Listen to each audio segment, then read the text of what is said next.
They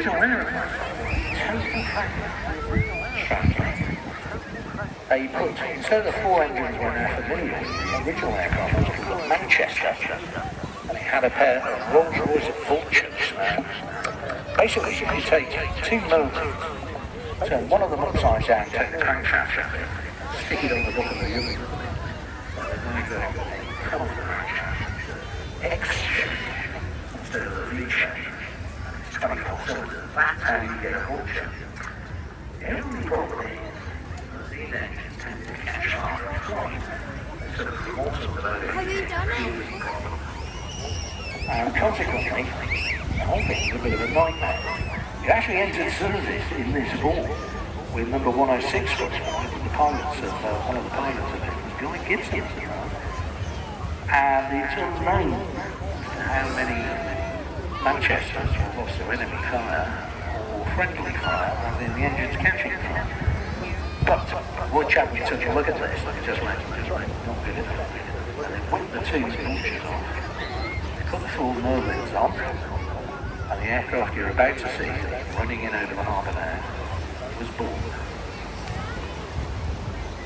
I'm going to shut up the first part of that. Sound full of it.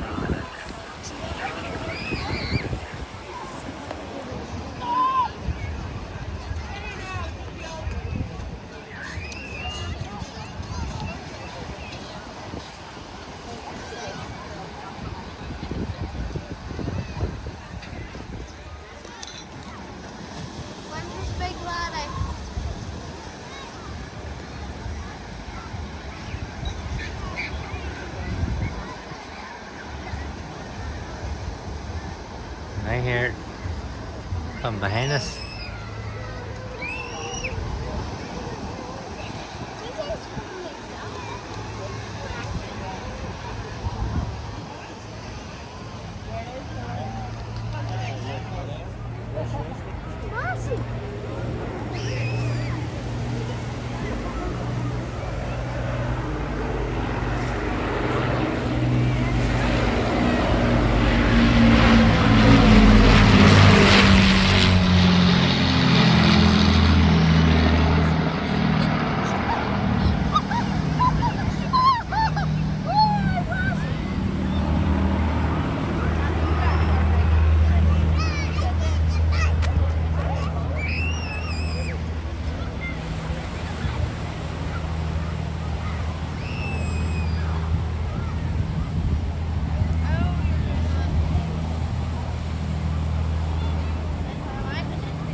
Most definitely music.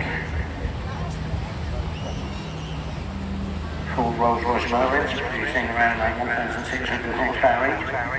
And the Lancaster could carry a 12,000-pound bullfighter all the way to Berlin. Later on in the war, Barnes developed the 12,000-pound and 22,000-pound tall boy and Grand Slam earthquake bombs. The Lancaster was the only aircraft that could carry these 5 and 10-ton bombs. Amazingly powerful.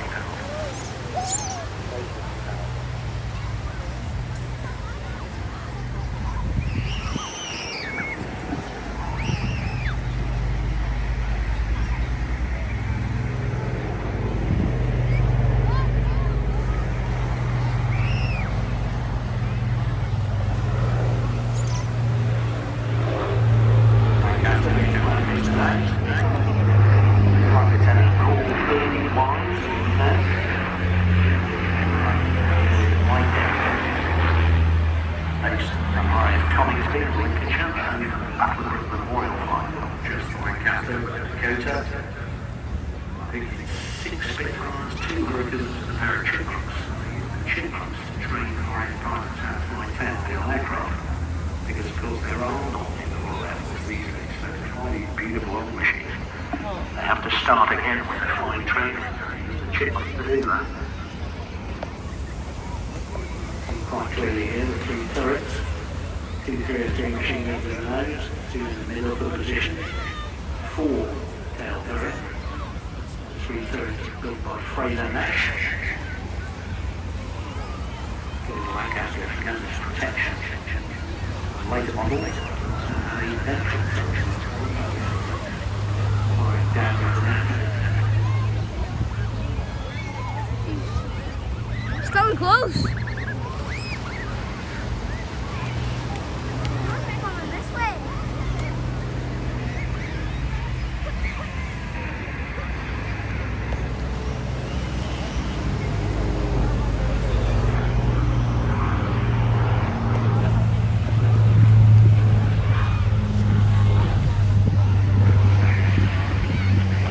Amazing, really. Roy Chadwick.